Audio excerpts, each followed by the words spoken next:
Welcome to my YouTube channel. मेरे इस YouTube channel पर आप सभी लोगों का बहुत बहुत स्वागत है। वेरी वेरी गुड इवनिंग और नमस्कार। तो आज आपको ये बात पता चल ही गई होगी, जानकारी आपको पहुंच ही गई होगी स्टेटस के माध्यम से या आपको साइट के माध्यम से या किसी भी प्रकार की न्यूज के माध्यम से आपको ये पता चल चुका होगा कि हमारे यहाँ एमपी पुलिस की जो भर्ती है उसका जो नोटिफिकेशन है वो आ चुका है। एमपी पुलिस की जो भर्ती है उसका नोटिफिकेशन आ चुका है और ये किसके लिए आया है? कांस्टेबल के लिए, है ना। कांस्टेबल के लिए 4000 जो पद हैं वो 4000 पदों पर जो वैकेंसी है वो आ चुकी है। इसका जो ओरिजिनल जो सही प्रमाण है वो आपको गवर्नमेंट जो साइट है पीईबी, आप गूगल में पीईबी प्रोफेशनल एग्जामिनेशन बोर्ड पर जाके सर्च कर सकते हैं, देख सकते हैं। अब कुछ लोग ये कहेंगे कि सर अभी इसमें संभावित तिथियां बताई हैं, है ना, एक प्रकार का चुनावी लॉलीपॉप है।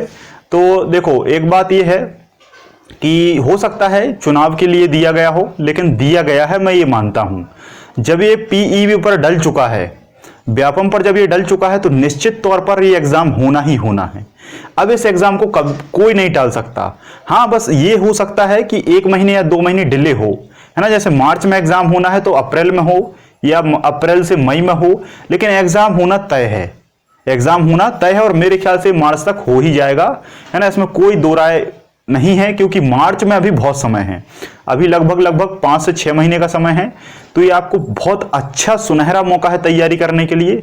तो आज से ही आप सभी लोग तैयारी में जुट जाइए, क्योंकि आज से जो एक भी सेकंड बर्बाद करेगा उसका सिलेक्शन नहीं होगा। क्योंकि कम से कम 6 महीने 5 महीने तो आपको तैयारी में लगेंगे ही निश्चित तौर पर। और जिन लोगों की तैयारी अच्छी है उनसे विनम्र निवेदन है कि वो सही डायरेक्शन में रिवीजन करें, क्योंकि पिछली बार आप सही से रिवीजन नहीं कर पाए, सही डायरेक्शन नहीं था, इसी कारण आपका पिछली बार नहीं हो पाया है। आप बस ये सोचिए कि पिछली बार हमारा क्यों नहीं हुआ। कहीं ना कहीं आपकी रणनीति में कोई कमजोरी है या कोई कमी है, तो उसको सही व्यक्ति से आप सलाह लीजिए, गाइडलाइन लीजिए कि कैसा क्या करना है, क्या सही रणनीति होनी चाहिए, स्ट्रेटेजी होनी चाहिए, और उसके बाद आपको तैयारी करने में बहुत ही सहूलियत होगी और निश्चित तौर पर आप सिलेक्ट होंगे। तो इस लेक्चर में हम ये बात भी करेंगे कि किस तरीके से तैयारी करना है, क्योंकि बहुत सारे स्टूडेंट हैं उनका भी मैसेज आ रहा है कि सर ये वैकेंसी काय की है, तो वैकेंसी भी उनको समझ में नहीं आ रही। ठीक है, कुछ लोगों को पोस्ट समझ में नहीं आ रही कि सर ये किस चीज की पोस्ट है। कुछ लोग एसआई का बोल रहे हैं, है ना, क्योंकि उसमें हिंदी में लिखा है। कुछ लोग कह रहे हैं कि एग्जाम कब होगा, एग्जाम होगा तो फॉर्म कब डलेगा, फॉर्म कैसे डलेगा, क्या क्या करना पड़ेगा। देखो मैं ये मानता हूं कि इस वीडियो को अधिकांश ऐसे बच्चे देखेंगे जिन्हें सब आता है, जिन्हें सब पता है, लेकिन हम सभी को लेके चलेंगे जिनको कुछ भी नहीं पता, कम से कम उनको भी ये जानकारी मिले कि इसमें हमें क्या क्या करना है।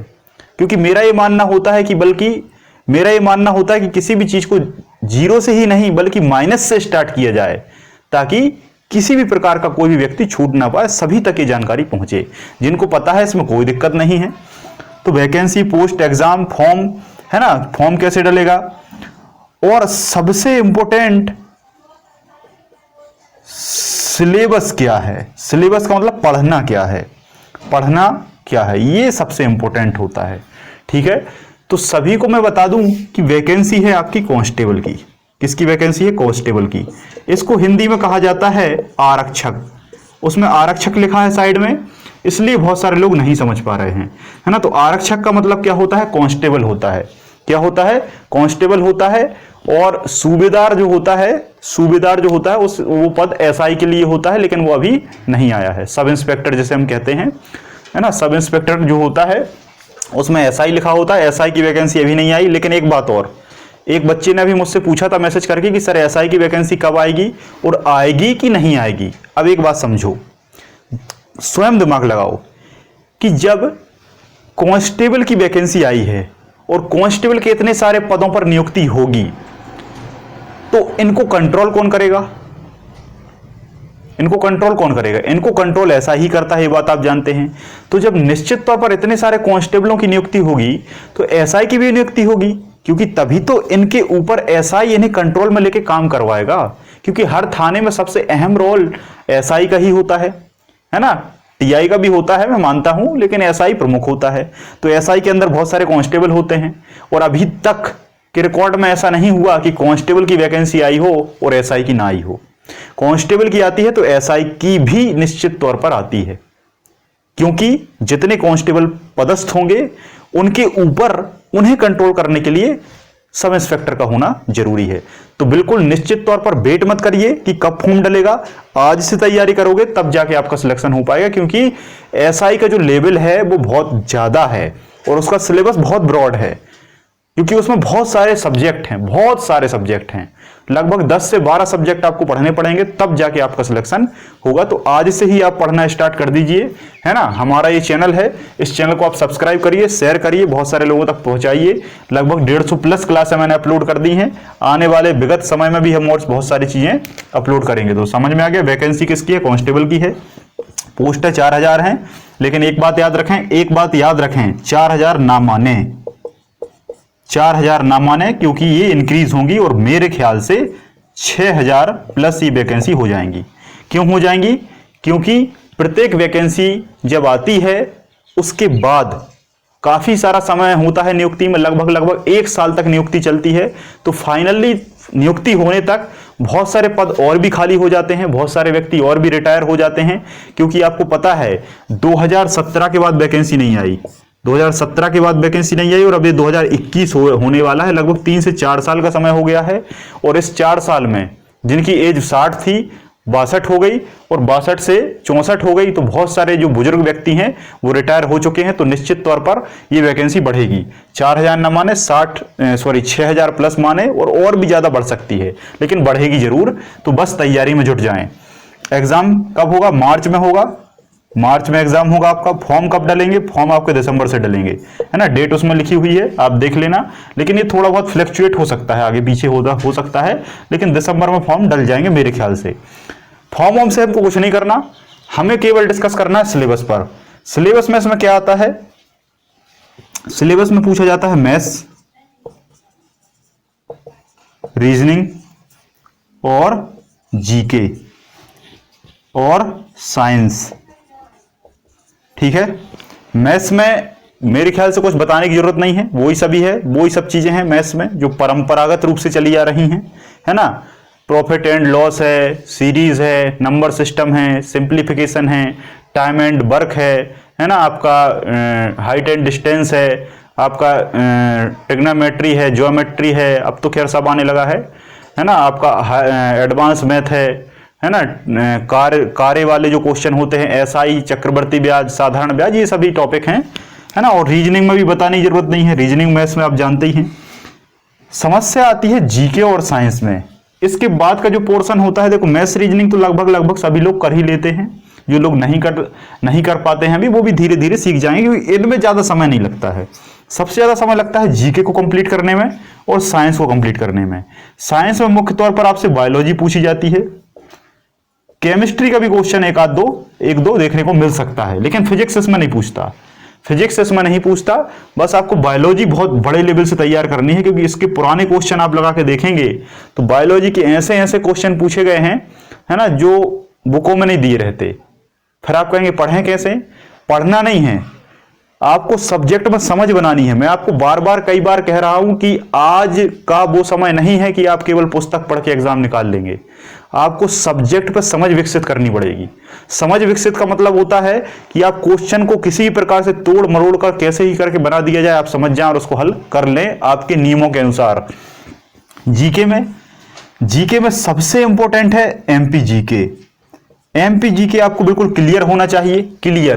क्लियर का मतलब है पूरा क्लियर, और ऐसा क्लियर कि जो चीजें परंपरागत पुरानी थी वो तो याद रखनी ही है, लेकिन जो अब चीजें सामने आई हैं विगत वर्षों में, जैसे पहले पूछा जाता था कि ये मंदिर किस जिले में है, अब परंपरागत रूप से नहीं, अब बल्कि एडवांस लेवल पे पूछा जाता है कि ये किस गांव में है, किस पर्टिकुलर स्थान पे है, तो वो स्थान का नाम याद रखें। कौन सा मेला किस स्थान पर लगता है, जिले तो आपको पूछता ही है, कितने दिन लगता है, कौन सी तहसील में लगता है, ये तक पूछने लगा है। तो एमपीजी के आपको बहुत बड़े लेवल पर पढ़ना पड़ेगा। इसकी क्लास हम अपने यूट्यूब चैनल पर स्टार्ट करने वाले हैं। इसकी क्लास यूट्यूब चैनल पर स्टार्ट होगी कुछ ही दिन बाद, 2 4 6 एक दिन बाद या 1 तारीख तक स्टार्ट हो जाएगी, है ना। तो इसको आप देख लेना। एमपीजी के साथ साथ कुछ करंट अफेयर्स, एमपी जीके के साथ साथ आपको करंट अफेयर में आप एमपी का भी करंट अफेयर देख सकते हैं और आप इंडिया लेवल का भी करंट देख सकते हैं। जो मोटी मोटी बातें हैं, है ना, न्यूज़पेपर अगर आप पढ़ते हैं तो न्यूज़पेपर पढ़ें, है ना, न्यूज़ देखें, आपका करंट अफेयर कंप्लीट हो जाएगा। और जो कुछ और जीके बचता है उसमें कभी कभी एक हिस्ट्री से क्वेश्चन आ जाता है, कभी कभी एक आध पॉलिटी से क्वेश्चन आ जाता है, एक आध आर्टिकल पूछ लेता है, एक आध क्वेश्चन ज्योग्राफी से आ जाता है ना, भूगोल जो है उसमें भौगोलिक कौन सी झील है, नदी है, कोई मुख्यालय है, ये सब पूछ लिया जाता है। और एक आध rarest of the rare economics का भी क्वेश्चन पूछ लिया जाता है, ठीक है। लेकिन एक या दो बस एक दो क्वेश्चन आने की संभावना इन सभी से रहती है, हिस्ट्री, ज्योग्राफी, पॉलिटी, इकोनॉमी। सबसे ज्यादा क्वेश्चन एमपीजीके से अधिकांशतः, और सबसे ज्यादा क्वेश्चन साइंस से, है ना। तो ये सब्जेक्ट मैंने आपको बता दिए हैं। इतने सारे सब्जेक्ट जो लोग गहराई से पढ़ के तैयार रखेंगे उनका सिलेक्शन कोई नहीं, उनका सिलेक्शन जो है वो निश्चित तौर पर होगा, किसी भी प्रकार से कोई दिक्कत की बात नहीं है। अब रणनीति क्या है? रणनीति ये है कि आज का ये समय है, ये समय टोटल अंडरग्राउंड होने का समय है। टोटल अंडरग्राउंड हो जाइए। इस लॉकडाउन में मुझे पता है कि बहुत सारे बच्चे भटक चुके हैं, जो घर गए हैं वो किसी भी प्रकार से नहीं पढ़ पा रहे हैं, और अगर पढ़ भी पा रहे हैं तो वो इंटेंसिटी के साथ नहीं पढ़ पा रहे हैं जिस प्रकार से वो कोचिंग या लाइब्रेरी या अपने रूम पर पढ़ते थे। क्योंकि मैं जानता हूं, मैं भी एक एस्पिरेंट हूं, तो मैं स्टूडेंट की जो मेंटेलिटी है, जो उनका पारिवारिक दबाव होता है, उसको मैं महसूस कर सकता हूं, क्योंकि मैं भी उसी एज से गुजरा हूं। और आप में और मुझ में ज्यादा अंतर नहीं है। जो ज्यादा अंतर हो जाता है तो चीजें, जो पैरामीटर्स हैं वो पैरामीटर बैठते नहीं हैं, लेकिन हमारा और आपका पैरामीटर लगभग है। तो मैं आपको जानता हूं कि क्या क्या समस्याएं हो सकती हैं। तो मैं आपसे ये कहूंगा, आपकी जो रेसिडेंट है उस जगह को छोड़िए जल्दी से जल्दी, क्योंकि वहां रहकर आप उतनी अच्छे से पढ़ाई नहीं कर सकते, ये मेरा सही मानना है। माइंड भी उतने अच्छे से काम नहीं करता। तो आपकी रेसिडेंट जो जगह है, जो घर है, उसको छोड़िए, कहीं भी चले जाइए आप। या मैं ये नहीं कहूंगा, कुछ लोग घर पर भी अच्छे से पढ़ लेते हैं, डिस्टर्ब नहीं होता, तो वो घर पर पढ़ें। एक शब्द में कहूंगा, अंडरग्राउंड हो जाएं। अंडरग्राउंड का मतलब है भाई भतीजा, दोस्ती यारी, घूमना फिरना, mobile, WhatsApp, Telegram, Facebook, Insta, सब बंद, बस कुछ महीने के लिए। क्योंकि कुछ लोग क्या करते हैं, पढ़ते हैं, ये सब भी करते हैं, ये सब करने के लिए 75 साल डले हुए हैं आपके पास। 75 साल नहीं तो 50 साल तो डले ही हैं। बस 1-2 साल बाद आपको बस जीवन में यही करना है। जीवन में हमको फिल्म देखना है, टाकीज जाना है, घूमना है, फिरना है, पिकनिक है, मोबाइल है, और व्हाट्सएप है, और आप हैं।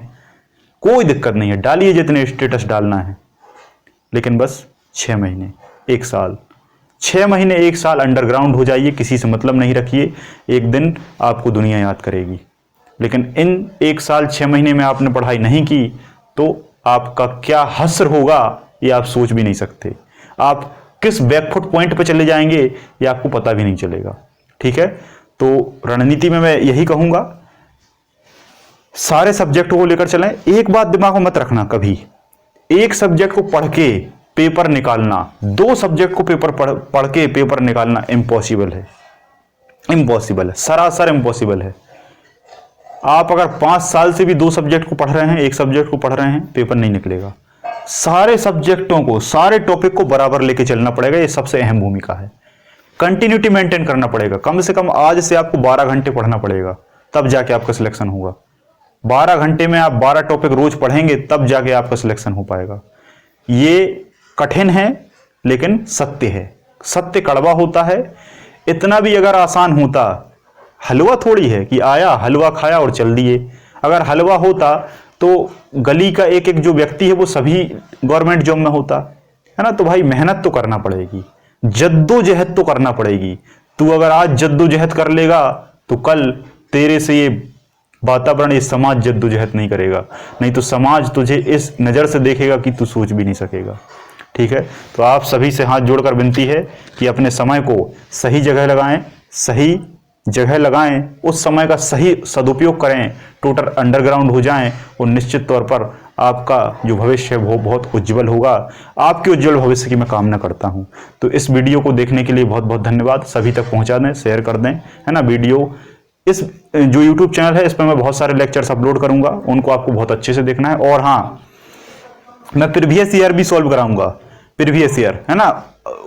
ऐसे क्वेश्चन नहीं, निरर्थक क्वेश्चन नहीं, परंपरागत क्वेश्चन नहीं, जो परंपरागत पढ़ते आ रहे हैं वो नहीं, ओरिजिनल क्वेश्चन, ओरिजिनल क्वेश्चन की हम डेप्थ को परखेंगे और उसकी डबल डेप्थ तक जाएंगे, ताकि वो 25% या 50% गहराई तक जाए, लेकिन हमसे गहरा ना हो सके, क्योंकि सिलेक्शन हमें लेना है।